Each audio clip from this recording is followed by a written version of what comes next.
Hello friends, ഏവർക്കും എൻ്റെ പുതിയൊരു വീഡിയോയിലേക്ക് സ്വാഗതം. ഇന്നത്തെ എൻ്റെ വീഡിയോ മണി ഹേസ്റ്റ് ഫാൻസിനെ ഡെഡിക്കേറ്റ് ചെയ്തു. കാരണം എന്ന് വെച്ച് കഴിഞ്ഞാൽ ഇപ്പോൾ നമുക്കറിയാം മണി ഹേസ്റ്റ് ഫാൻസ് ഒക്കെ ഭയങ്കര ദിനം പ്രതി കൂടിക്കൊണ്ടുവരുന്നു. ട്രെയിൻ പോലെ സ്റ്റാർട്ട് ചെയ്യുന്ന ഒരുപാട് പേരൊക്കെ ഉണ്ട്. അപ്പോൾ നമുക്കറിയാം അതിൻ്റെ ഇടയ്ക്ക് വന്ന ഒരു വളരെ ട്രെൻഡിങ് ആയിട്ടുള്ള വീഡിയോ അല്ലെങ്കിൽ ഒരു ഫോട്ടോ ഒക്കെ ആയിരുന്നു നമ്മുടെ രമണൻ്റെ തല, അതായത് പ്രൊഫസറിൻ്റെ മീതൊക്കെ വെട്ടിക്കയറ്റി വെച്ചിട്ട് നല്ല അടിപൊളിയായിട്ടുള്ള എഡിറ്റിങ്. അപ്പം ഈ എഡിറ്റിംഗ് വെച്ച് കഴിഞ്ഞാൽ നമുക്ക് സിമ്പിളായിട്ട് നമ്മുടെ ഫോൺ ഫിക്സ് ആയിട്ടുണ്ടെങ്കിൽ ചെയ്യാൻ സാധിക്കുന്ന വളരെ സിമ്പിളായിട്ടുള്ള എഡിറ്റിംഗ് ആണ്. അപ്പോൾ ഈ എഡിറ്റിംഗ് എങ്ങനെയെന്നാണ് ഞാൻ നിങ്ങളെ പരിചയപ്പെടുത്താൻ പോകുന്നത്. അപ്പോൾ നിങ്ങൾ ഈ വീഡിയോ മുഴുവനായിട്ട് വാച്ച് ചെയ്യാൻ ശ്രമിക്കുക, നിങ്ങൾക്ക് തീർച്ചയായിട്ടും പഠിക്കാൻ സാധിക്കും.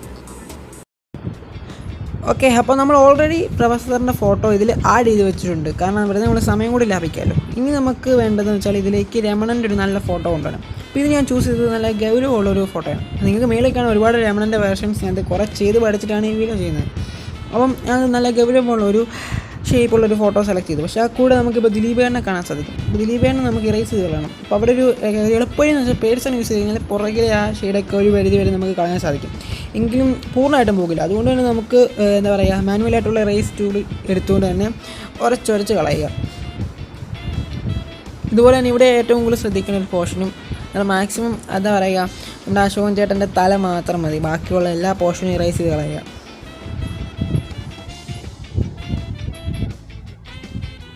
നമുക്ക് സൂം ചെയ്തിട്ട് തന്നെ ഇറേസ് ചെയ്യാൻ സാധിക്കും. പിന്നെ നിങ്ങൾക്കറിയാം, എൻ്റെ വലത്തെ ചെറുതെ താഴെ ചെറുതായിട്ട് എൻ്റെ കൈ തട്ടിയപ്പോൾ ഒന്ന് പോയിട്ടുണ്ട്, അത് ശ്രദ്ധിച്ചില്ല. അത് നമുക്കിപ്പോൾ ഒന്നും കൂടി അവിടെ റീസ്റ്റോർ ചെയ്താൽ മതി. താഴെ റീസ്റ്റോർ എന്നുള്ള ഓപ്ഷനുണ്ട്, അതിൽ നീക്കിയിട്ട് അവിടെ റീസ്റ്റോർ ചെയ്താൽ മതി. ഓക്കെ, അത് സെറ്റായി. ഇനി നമ്മൾ കട്ട് ചെയ്ത് വെച്ച ഇമേജ് അതിൻ്റെ മുകളിലായിക്കിട്ട് കൊണ്ടുവയ്ക്കുക, പ്രൊഫസറിൻ്റെ തലയുടെ മുകളിലായിട്ട് കൊണ്ടുവയ്ക്കുക. വെച്ച ശേഷം ഇവിടെ നമുക്ക് ശ്രദ്ധിക്കേണ്ട മറ്റൊരു കാര്യം എന്ന് വെച്ചാൽ, ഇപ്പം നമുക്ക് നോക്കുമ്പോൾ തന്നെ മനസ്സിലാവും അവിടെ ഇമേജ് കട്ട് ചെയ്ത് വെച്ചേക്കുന്നത്. അപ്പം ഇതിലേക്ക് ഒറിജിനാലിറ്റി വേണം. അതിനായിട്ട് രമണൻ്റെ ആ തലയുടെ മുകളിലെ ഭാഗം, അതായത് മുടിയുടെയൊക്കെ പോർഷൻ പ്രൊഫസറിൻ്റെ തലയായിട്ട് ഏകദേശം മേർജ് ചെയ്ത് വെക്കണം. അതിനായിട്ട് നമുക്ക് ആ കഷണ്ടിയുടെയൊക്കെ പോർഷൻസൊക്കെ ജസ്റ്റ് ഒന്ന് ഇറേസ് ചെയ്ത് അതായത് പ്രൊഫസറിൻ്റെ തലയായിട്ടൊന്ന് ചേർത്ത് വിടാം.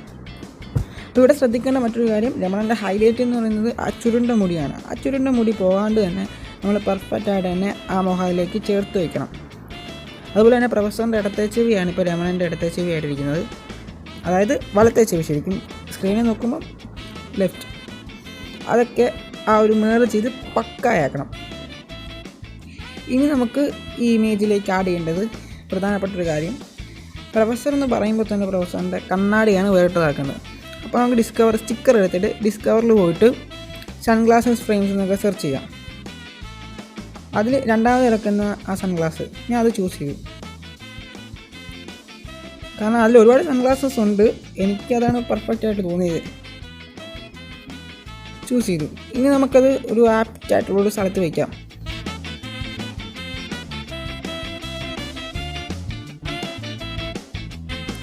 ഏകദേശം ആ ഒരു ഏരിയയിലായിട്ട് ഞാൻ ഫിക്സ് ചെയ്തു. ഇനി നമുക്ക് എഫക്ട്സ് ചൂസ് ചെയ്യാം. എന്നിട്ട് എഫക്ട്സ് എടുത്ത ശേഷം അതിലെ ആർട്ടിസ്റ്റിക് എടുക്കാം.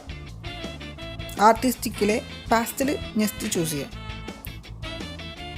പാസ്റ്റൽ എടുത്ത ശേഷം ഇവിടെ ഒരുപാട് കാര്യങ്ങൾ അഡ്ജസ്റ്റ് ചെയ്യാനുണ്ട്, അത് കുറച്ചും കൂടി പെർഫെക്റ്റ് ആക്കാൻ പറ്റും. കാരണം പാസ്റ്റൽ ചൂസ് ചെയ്യുന്നതിൻ്റെ കാരണം വെച്ചാൽ രമണൻ്റെ മുഖത്തെ ടെമ്പറേച്ചറും സാച്ചുറേഷനും എല്ലാം പ്രൊഫസറിൻ്റെ ആ ദേഹം കൊണ്ടല്ലേ, കൈ അതൊക്കെ ആയിട്ട് പെർഫെക്റ്റ് ആകുന്നുണ്ട്. അതുകൊണ്ടാണ് പാസ്റ്റൽ ചൂസ് ചെയ്തത്. ഇതിലെ ലൈൻസ് ഒരു 15 അഡ്ജസ്റ്റ് ചെയ്യാം. ബ്രൈറ്റ്നസ്സും ഒരു 45-49 റേഞ്ചിലിടാം. ഓക്കെ, 44. ആൻഡ് കോൺട്രാസ്റ്റ് ഒരു 59, 55, 51 പെർഫെക്റ്റ് ആക്കി. ഫെയ്ഡും അതുപോലെ തന്നെ 28-13 അഡ്ജസ്റ്റ് ചെയ്തു. ഇനി നമുക്ക് ഈ ഇമേജ് സേവ് ചെയ്യാം, ജസ്റ്റ് സേവ് ചെയ്യാം. എന്നിട്ട് വീണ്ടും എഫക്റ്റ് ചൂസ് ചെയ്യാം. കുറച്ചും കൂടി ഒക്കെ ഒരു ഒറിജിനാലിറ്റി കൊടുക്കാൻ വേണ്ടിയിട്ട് നമുക്ക് കോമിക്ക് ചൂസ് ചെയ്യാം. കോമിക്ക് എടുത്ത ശേഷം അവിടെയും ലൈൻസൊക്കെ ഒന്ന് അഡ്ജസ്റ്റ് ചെയ്യാം. 28 ഇട്ടു. ബ്രൈറ്റ്നസ് ഒരു 56 ഇട്ടു. ഫെയ്ഡ് അത്യാവശ്യം അടുത്തിടേണ്ട, അടുത്തിട്ട് കഴിഞ്ഞാൽ പിന്നെ കോമിക് എഫക്റ്റ് തന്നെ കിട്ടും. അതുകൊണ്ട് മാക്സിമം ഒരു 81 ഇട്ടു. കാരണം ഫെയ്ഡ് കൂട്ടിയിടുമ്പോഴാണ് ആ എഫക്ട്സ് കുറയുന്നത്. അങ്ങനെ നമ്മുടെ വർക്കൊക്കെ ഏകദേശം കംപ്ലീറ്റ് ആയി. അപ്പം നിങ്ങൾക്കിവിടെ രമണൻ്റെ ഫോട്ടോ മാറ്റിയിട്ട് വേറെ ആരുടെയെങ്കിലുമൊക്കെ ഫോട്ടോ ഇട്ട് ഇതുപോലെ അടിപൊളിയാക്കാം. എന്നത്തെയും പോലെ തന്നെ ഈ വീഡിയോയും നിങ്ങൾക്ക് ഇഷ്ടമാണെന്ന് ഞാൻ വിശ്വസിക്കുന്നു. പുതിയൊരു വീഡിയോ കാണും വരെ ബൈ ബൈ.